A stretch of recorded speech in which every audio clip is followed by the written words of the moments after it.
guys, Asher coming at you today in Raid Shadow Legends. We are going to open up some shards today, guys. It has been a while. It's been a hot minute since we've done a Void Shard opening here on the channel. And I have about 100 or so, maybe give or take, right? We have, drumroll please, 132 Void Shards. Now, we do have a special event, a 10x, and you guys know how reliable 10x is. Plarium, very generous with the 10x events. How do they fix that? Would they be 20x? Is it as easy as just saying it's a 20x chance? A 30 times chance? You know, where would you put the number if you had the, I guess to me, I guess I would just, you know, implore them to consider 20x, right? 20x, that used to be 10x 3 years ago. So let's go ahead and you know, have a quality of life adjustment for the cost of living in Raid Shadow Legends. Somebody save me. Torrigon the Conjoined is on a 10x right now. He's a brand new Ogren tribe, conjoined, you know, twin Ogren. And this dude is getting a lot of hate from the community. A lot of people not a fan of this guy, or this guys. These guys? Plural?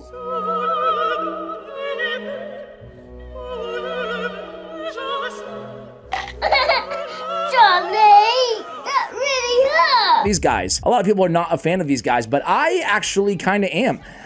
Primarily because of the A1, right? We'll talk about this if we actually pull him, but it's a 40% chance to have a buff spread. One random buff from every ally and placing it on all allies. I want to see how that works. Mash and Mangle. He also has a heal, and increased speed, a continuous heal, a turn meter fill, a cleanse, increase accuracy, and fill your bellies on the passive. Speed in all battles by 20%. So anyway, I think is a pretty interesting champion that I would love to get my hands on and do a guide. Not as most wanted up there with like a Taras or a Grazer or any of like the OP Void Legos, but I would like to see what I could do with this champion in a few areas like Hydra and stuff like that. So we're gonna go ahead and give $100 to the Ark, going with a selfish charity today, one that means a lot to me. You guys know by now, but they did a lot of work with me and my family, and specifically my brother, who is autistic.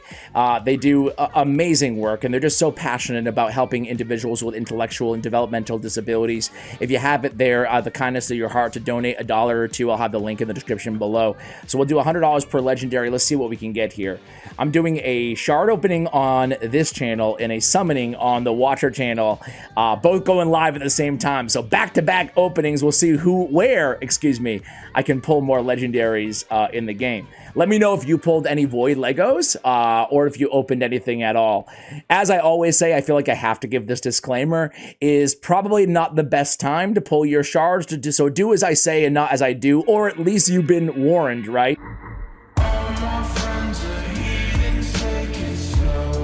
A Scank, I think he's a beast, right? He is my favorite burner out of every epic champion, even more than Mordecai, right? He's got the AoE burn, he's Void Affinity, he's got some turn meter fill there, he's got a damage increaser on his passive. Really cool champ. I love the affinity again. He has weaken on the A1. Really cool. I like Scank. Reliquary Tender I love as well. Everybody else is kind of meh. Even Draconis. I liked Draconis when he came out, but I don't know. He's all right. He's all right. We're in the Halloween spirit right now.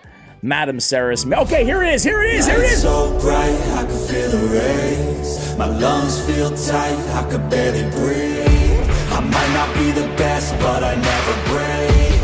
I will surrender. I am a contender. I gotta be strong, gotta be brave. Allele! You're not the conjoined monster. You're Allele, dude.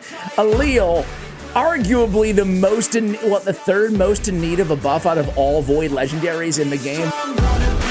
Allele, dude, you were not the answer, man. I don't even know what the question was, but Allele was not it. Get out of here, dude. And Tafu's right. You just will never be satisfied. Allele, I'll be real with you guys. This guy has potentially one of the best PvP kits in the game. The problem is he deals no damage. I'm throwing a lot of shade at him here. He has so much potential. Check this out. On his A1, he's stealing all buffs from the target the first time he hits them, and it can't be resisted.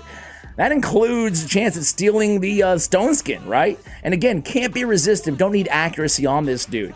Every time after that, no buffs will be stolen. Instead, the damage will be increased for each buff on the target. On the A2, he does no damage though.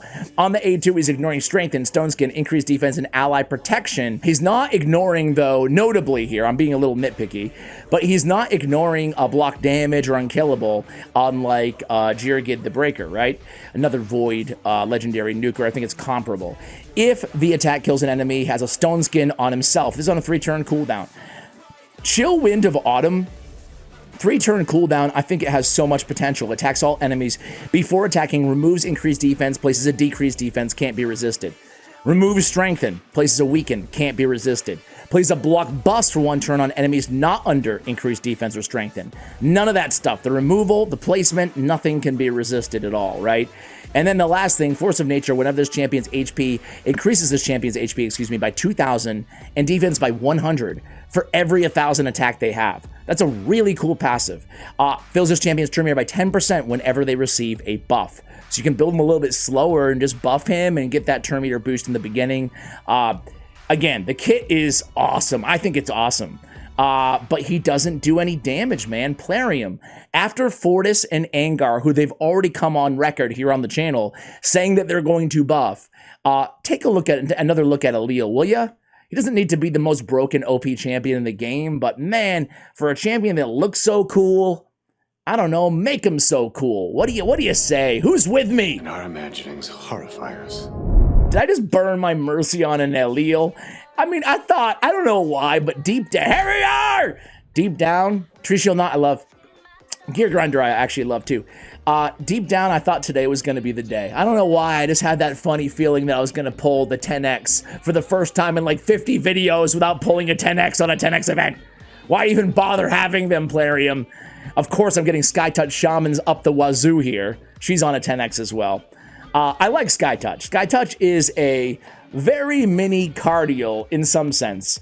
She's got great heals on the A1. The passive is weird, janky, but can be mitigated.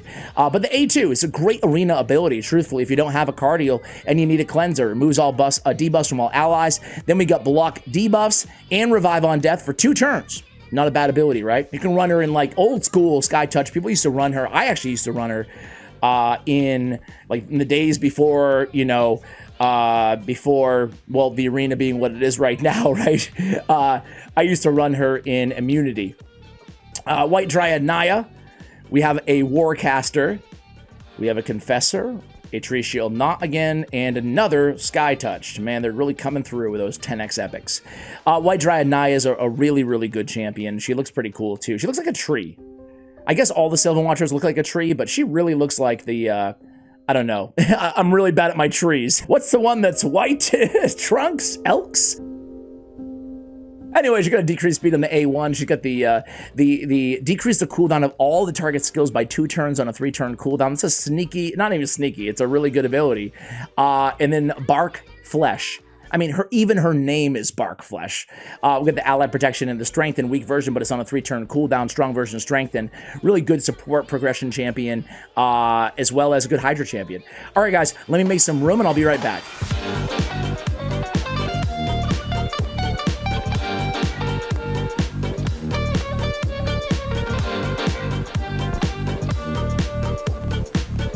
All right, guys, we are back. Let's do this. Let's do this. Give me the, not Aleel, man. Come on, all the good legendaries, all the good boy legendaries in the game.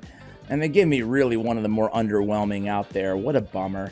Hey, we get Indrycia. We got a Cold Heart. Some Daywalker action here. Dilgal's pretty good. Harrispec's a underwhelming rare Reviver.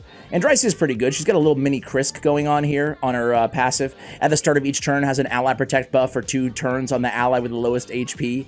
Also places a strengthen and an increased defense on this champion for 2 turns.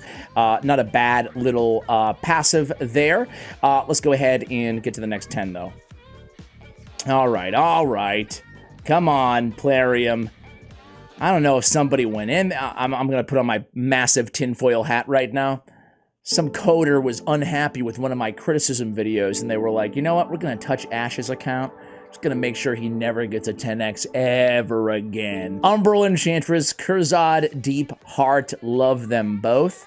one of my favorite rares, one of my old school favorite epics, even though frankly I don't use Umbral anymore, but I could. I did a guide on Eviscerator. She's pretty fun because of her passive.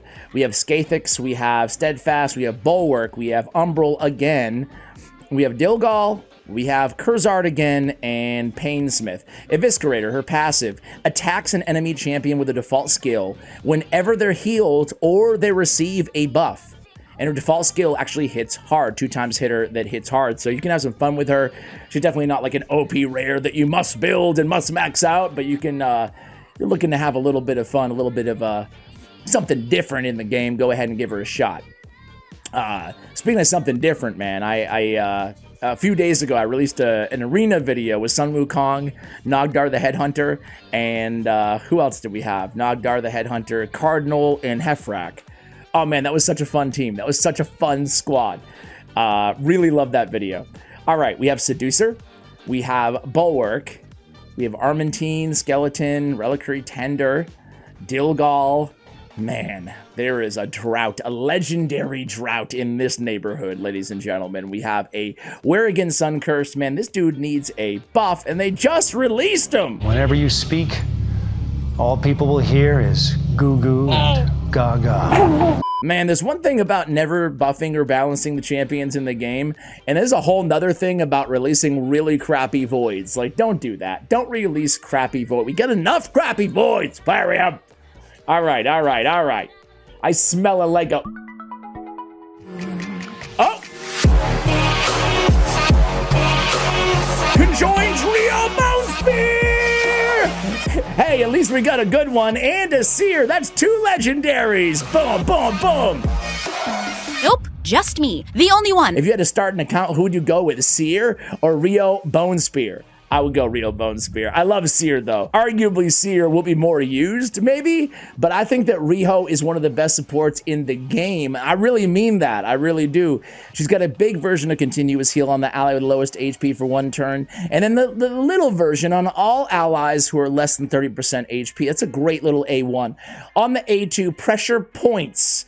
And there's a lot of points here. There's a lot of them, right? What do you guys think about this more info section?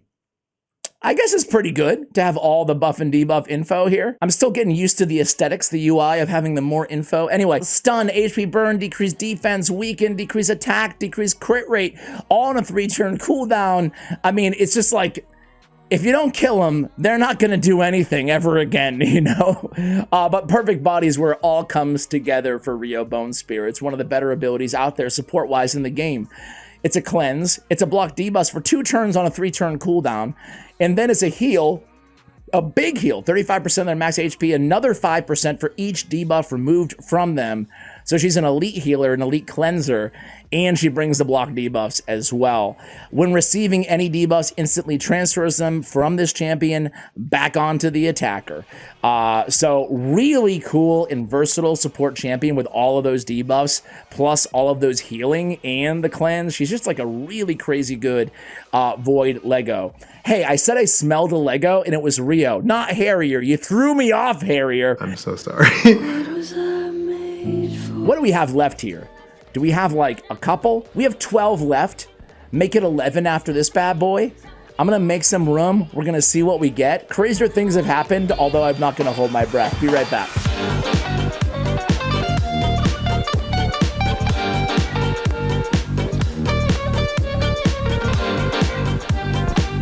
All right, guys, we got 11 left. Let's do the onesie first, and then we'll see what we can get here. So we get Doomscreech. Okay. Doomscreech, not bad. I mean, like, listen, he's got the increased defense, big version, in a 30% turn meter fill on a 3-turn cooldown. What do you guys think about the, I think this is going to be my first mythical that I get, Lady Mikaj or Mikage or Mikage. I forgot. Like, I looked at like 3 videos spotlighting her on the test server, and they all pronounced her differently. So I don't know what to say there. You know, maybe I'll go for the fusion at some point. I'm still sitting on all primal shards, waiting for a 2x event before I open any at all. So, you know, eventually we'll have a pretty big primal shard opening, I imagine here. It's just going to be a matter of waiting until they finally 2x the mythicals, excuse me, which could be a while. Maybe I'll be sitting on them for a few months or longer. Who knows? Anyway, guys, that's 2 legendaries. That's $200 for charity. Hey, I pulled Aleel, who has a lot of potential, because honestly, when you pull a really crappy legendary, I feel like it's actually kind of a good thing. You can like glass half full it into be a good thing. What I mean is he's probably a champion that's high on the list for a buff, right? Similar to how I'd feel if I pulled a Fortis or an Angar, knowing they're definitely going to get buffs in a couple months. So I kind of feel the same way about Aleel. I put him a little bit ahead of those guys, but I'm kind of excited even pulling him. And Rio, I just think is a top support out there. I really do mean that. Let me know if you agree or you disagree with me in the comments below. Much love. Good luck if you pull any shards, or if you did pull any shards, let us know who you got. And as always, take care, guys.